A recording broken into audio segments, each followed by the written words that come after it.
will be using alpha and theta.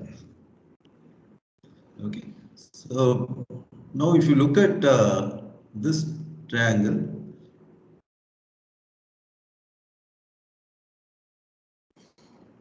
this perpendicular thing is nothing but, component is nothing but dh by dt, okay, or the rate of climb, h dot. So we are trying to extract this information, okay. If you know this information, we will be able to control this height. Okay. So this is the ground level. Aircraft is flying at some height h, and this we want to keep it stable at a particular predetermined height. So if we can somehow extract this information, we'll be able to control this height. So the whole exercise is about that one.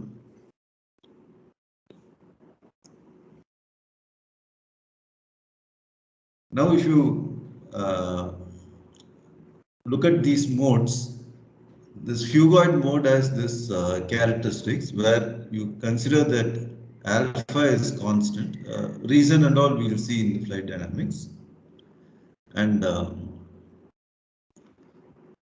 it's represented by a second order system. So definitely it's going to be of this form, omega n squared by s squared plus 2 zeta omega n s plus omega n squared. Now this natural frequency is given by this equation. Okay, how it is derived and all we'll see later, okay, in the course. So omega n, so when you talk about Fugard, we call it as omega p. Now this damping ratio zeta is given by this formula, okay, zeta p. For p subscript stands for Fugard. Anything very strange about this zeta p?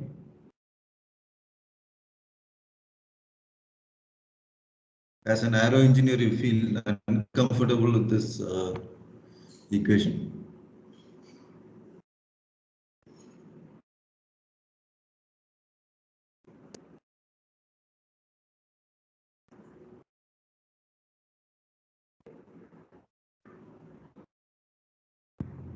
Something which contradicts what Rajesh sir must have taught you in your flight mechanics. He must have drilled you something.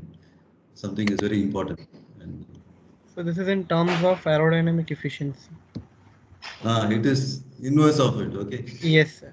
1 by E.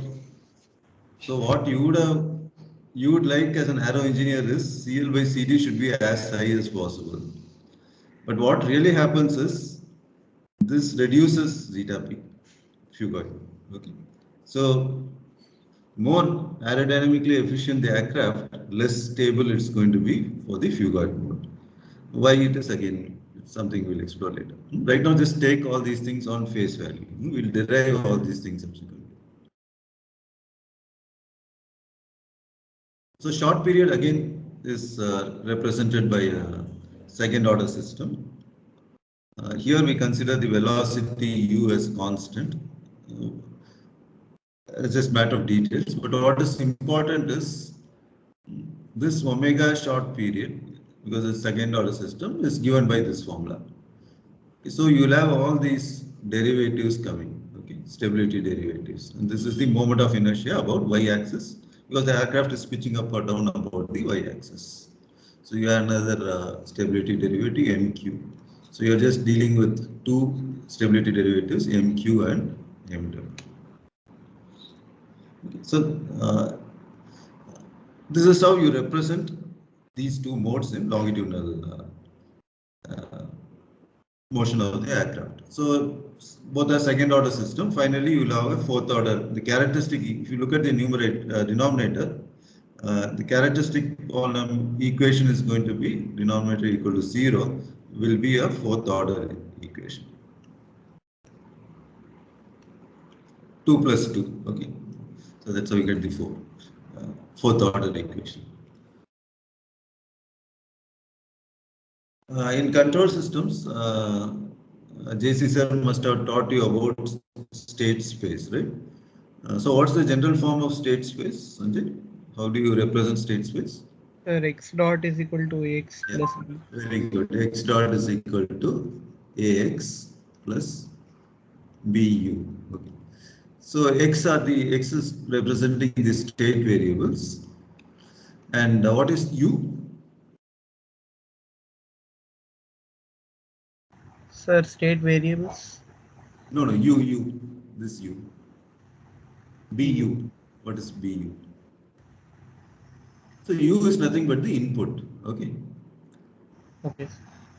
So one of the basic advantages of state space is its multi-input, multi-output systems can be studied. Okay, so this being a multi-output, multi-input system, aircrafts, so it's much easier to represent the aircraft in this sort of a state space. So in this case, we are worried about only the elevator deflection. In Cook, it's given as eta, and epsilon is throttle. Okay, so you can vary thrust. There's the thrust lever angle, and there's the elevator angle. So we are not worried about thrust. We'll at the most ensure that thrust remains constant. Okay, irrespective of height. We'll see how to get over this problem. Okay? But our focus will not be on thrust control. We'll assume that thrust is constant, at least for short durations. Uh, did Sir talk about anything called augmenting state space? No, sir. Okay. So initially, what fundamentally it means is, suppose you have in this case 5 state variables, okay, u, w, q, theta, and tau. You can always augment the state space matrix by adding one more. Okay, one more state variable.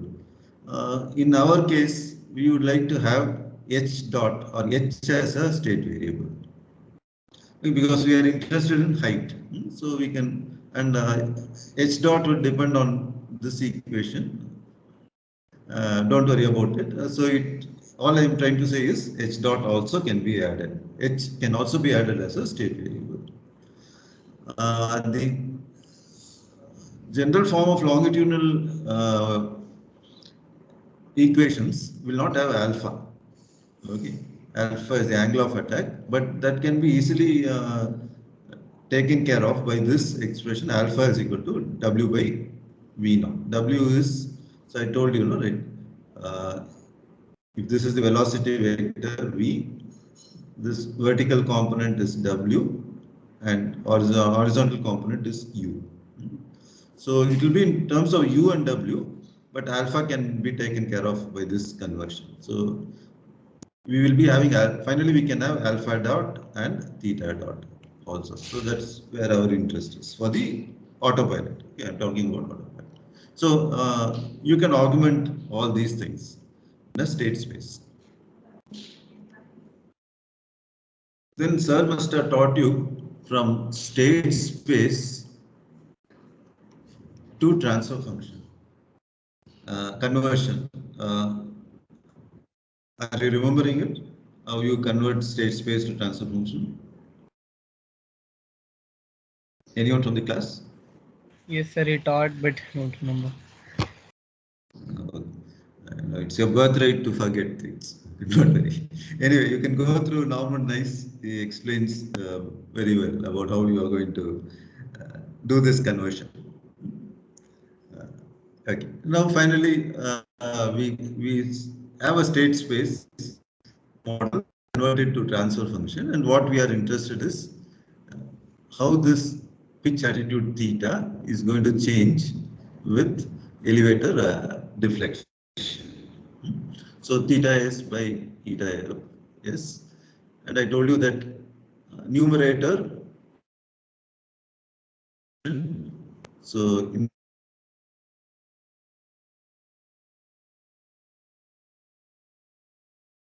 we followed for the numerator and denominator word delta. So if you look at this transfer function, how many poles are there and how many zeros are there?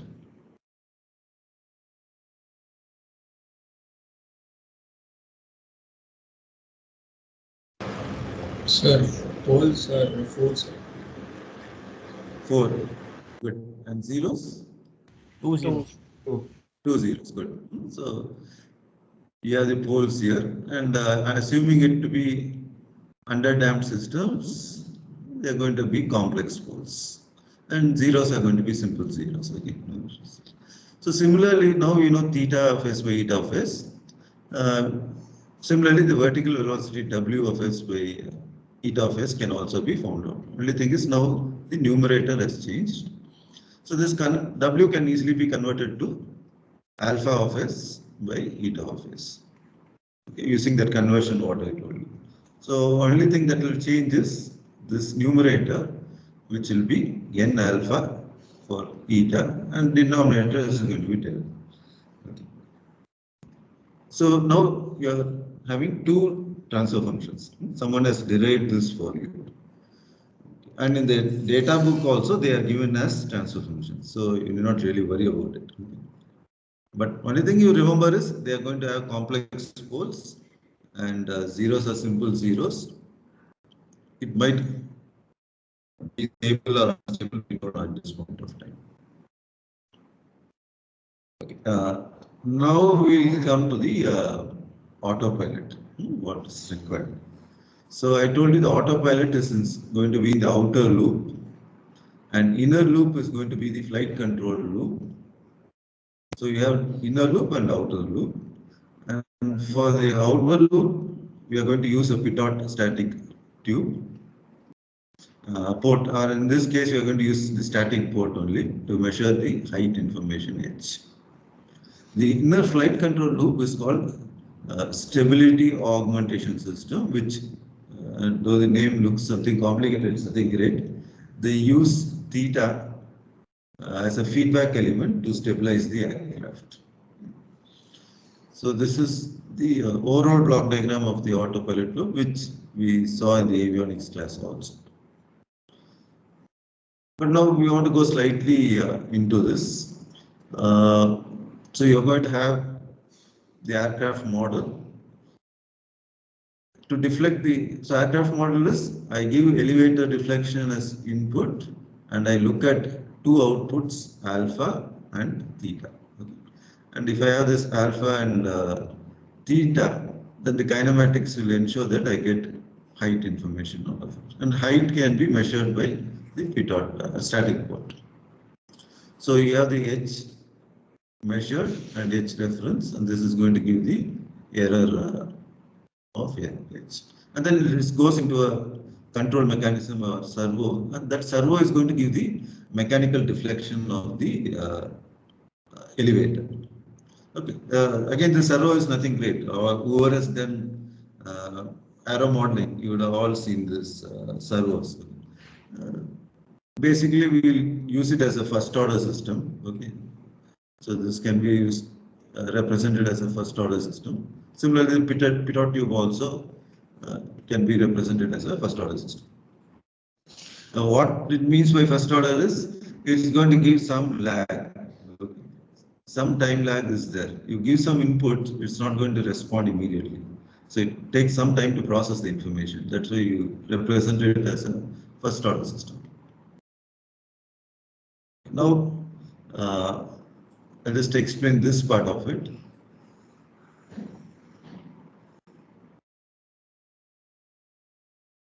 So this, if I want a transfer function for height versus elevator deflection, it can be represented by this equation. 1 by s is that integral. So theta of s minus alpha s by delta a s. So if I am representing it as a transfer function, I require actually two transfer functions. One is n theta delta, and this is for the attitude, pitch attitude. The other one is the angle of attack. The denominator is going to be same because it's the characteristic equation for any aircraft. So what changes is only the numerator. So these two numerator information is required along with the denominator. So the difference of these two transfer function is going to give you directly the transfer function of height. H for elevator deflection. Okay. Any doubts so far?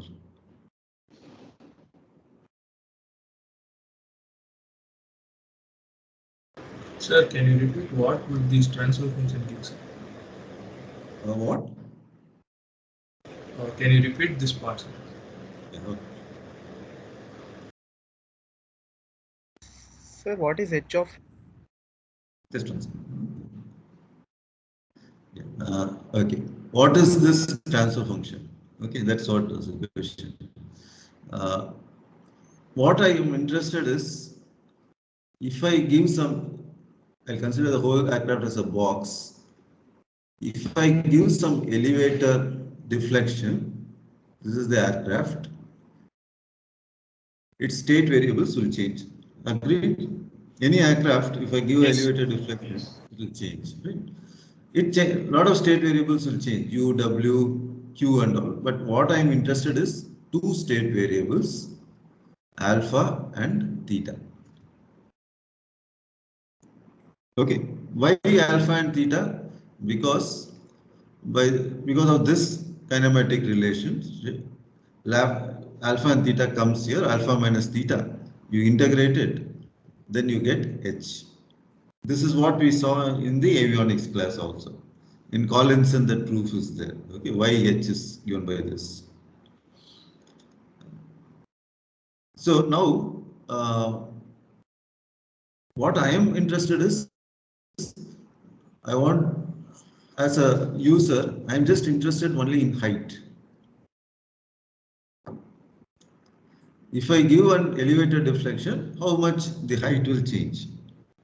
So height is the input, output H of S. Input is my elevator deflection.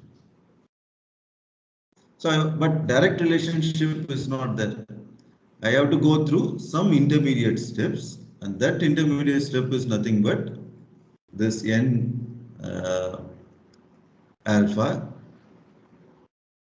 minus n theta is delta by delta.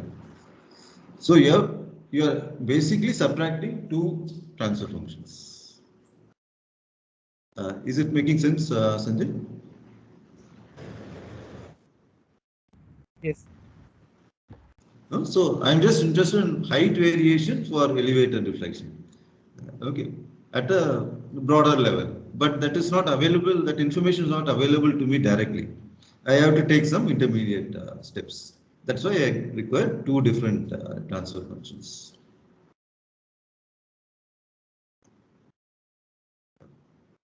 Now, if you look at the data sheet, I'll tell you where you will get this data sheet. You will have something like this: pitch attitude to elevator transformation. So you look at, can you see this slide, Sanjay? Data sheet of aircrafts. No, sir, I still see this autopilot model slide. Okay, just let me know when you can when you see the Yes. slide.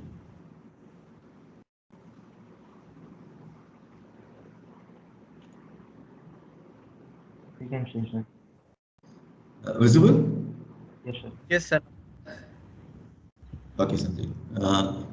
So if you look at the data sheet of the aircraft, you will find that the transfer function itself is given to you. Okay. So like pitch attitude to elevator. Similarly, angle of attack to elevator. So this one is giving you theta, and this one is giving you alpha. So it is available to you. You need not really work on these coefficients, but there is, I'll tell you how to go about it also. But to start with, you use the transfer function which is given in the data book. Now for this lab, we have 9 groups. So that particular book has aircraft A, B, C, D, so on and so forth up to J. Okay. So I'm taking out I, which is an unstable fighter aircraft, very difficult for you people to handle. So instead J is a 747. So the ninth group will be, group number 9 will do Boeing 747, and the first group will be doing Cessna 182, and so on and so forth. Okay. So these are your aircrafts. I'll share the PPT with you people so that you do not note down this. So what books do you require to have some understanding of it? First is, all data is given in ROSCOM, and I think ROSCOM you will be using, you would have used it for flight mechanics, and probably you will be using it for design also, aircraft design. But it's not the same book. You have to download this flight dynamics and flight controls by ROSCOM. So this is going to give you the data sheets, and this is going to, this data sheet will be having all transfer functions and all stability and control derivatives.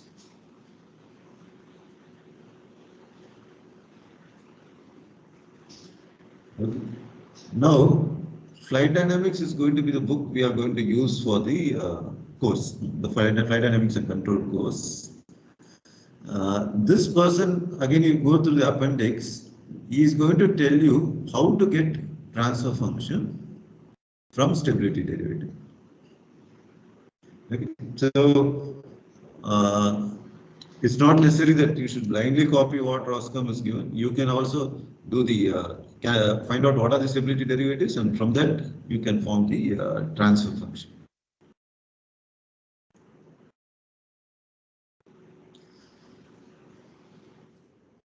Okay. Now, how are you going to use this information? So this aircraft model you will be able to figure out using this information. What I talked about stability augmentation loop is the inner loop. Basically, you are going to measure attitude theta using a vertical gyro. For time being, you just take this gain as 1. Okay. So that is measured, and you can have a small variable gain G2, and then see how the theta variation is there. So complete the inner loop first, so that it is stable, at least the pitch attitude is stabilized to a certain extent.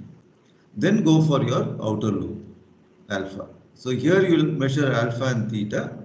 The transfer functions are already there in the with you, so it is going to give you height information.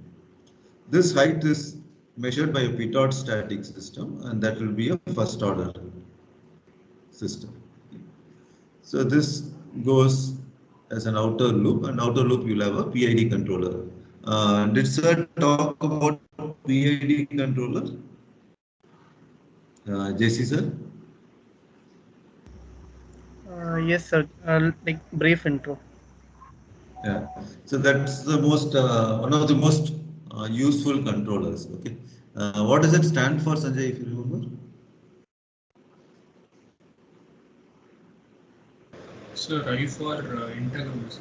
Yeah, P for Polynomial, integral, and differential, sir. polynomial. No, it's just proportional. propose Okay, integral and derivative. derivative. Yeah. PID. P is nothing but a gain. Okay, you just multiply by some constant. I is you take integral of the error, and D is derivative of the error. But it's a very useful controller. Okay, so start off with, you can do PID control. Did he talk about anything about compensators? Yes, sir. Lead lag compensator. So that will be slightly difficult for you. Okay, in this particular problem. That will be more of a frequency domain approach where you can't visualize the system so well, unless you are very comfortable with frequency domains. This is the straightforward time domain approach. So we'll use a PID controller. So what are you supposed to do by 15th July? First is there is a you have to make altitude autopilot for an aircraft which is already available in Simulink, and that's called some Skyhawk or something. Depending on what version you're having, you'll have some aircraft. Okay. So you demonstrate, you do this inner loop and outer loop uh, design, not exactly design, just familiarize yourself and make some sort of autopilot, which will give this response height versus time. Okay. So it's initially flying at 1,000 feet. Then you give an input, then it starts climbing up, and you want to reach at this level, and then it will start oscillating and die down. Okay, so this is the first activity. It should not take you more than 2 days to do this. Then go into the uh, longitudinal dynamics block and try to change the stability and control derivatives and the moment of inertia and whatever you feel is important. Okay. So this information is going to come from Roscom. Okay. Now you can make your own aircraft model. So you are not limited to the aircraft model given in Simulink. Now you are making your own model. Once you make that model, you demonstrate the same autopilot for the modified aircraft. How you are going to demonstrate? You are going to give the same height versus time response.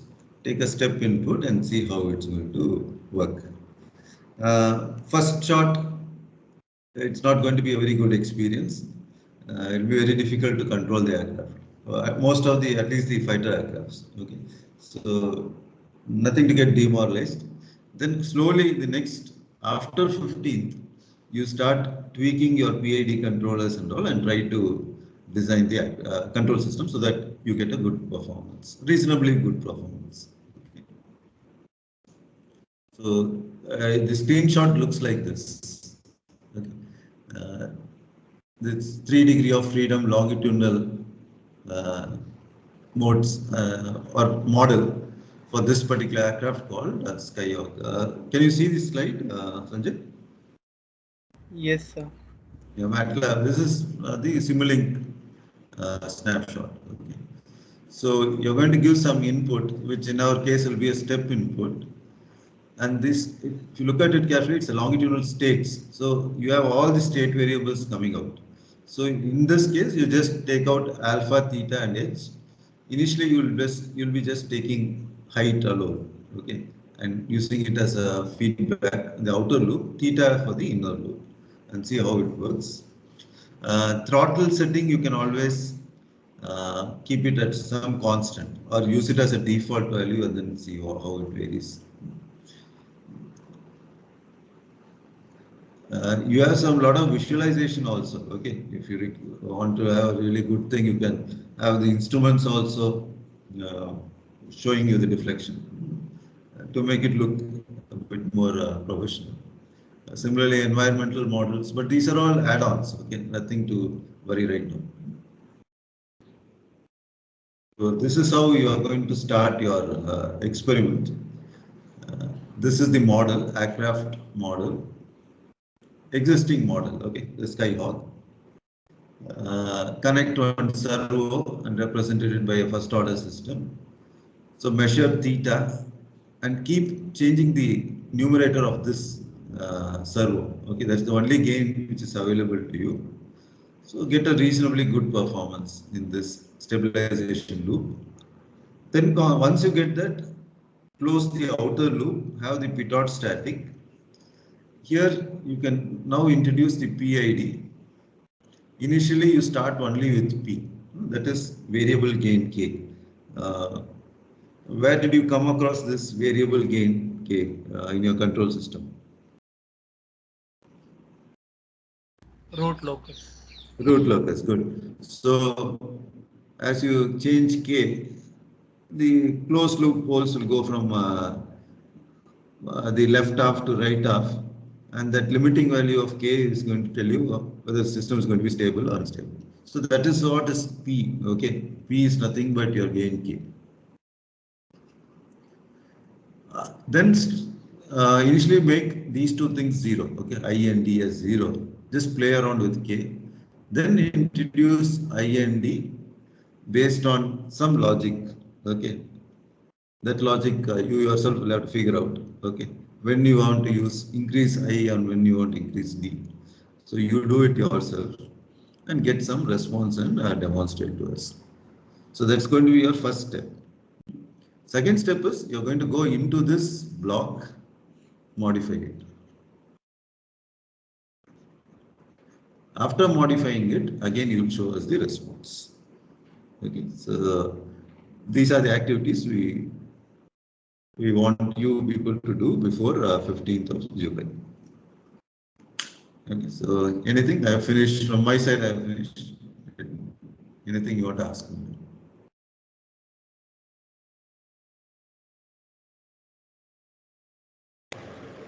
Excuse me, sir. Yeah, Ramnath. Sir, output from the aircraft model, we get theta and alpha. That's right. So from that, we'll find the altitude, sir. Then why we require this retard static? Oh, no, the Pitot static tube is a real life thing. Okay. It's going to be a barometric sensor, pressure sensor. So any pressure sensor is going to have a response time. If it is going, aircraft has changed from 1000 to 1002 feet, it's not going to show you, get you the information immediately. There is some time lag. So you model it. Whereas if you look at the gyro, I told you to take it as 1. Remember, the reason is present generation gyros, especially the ring laser gyros and all, are so fast. It's as if it's a constant gain. Immediately they give the response.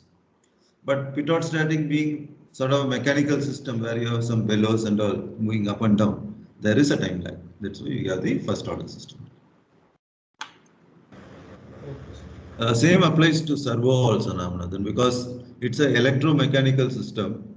You give an electrical signal and something mechanical has to rotate, right? And that takes some time, some inertia is there. Yes. It's not instant.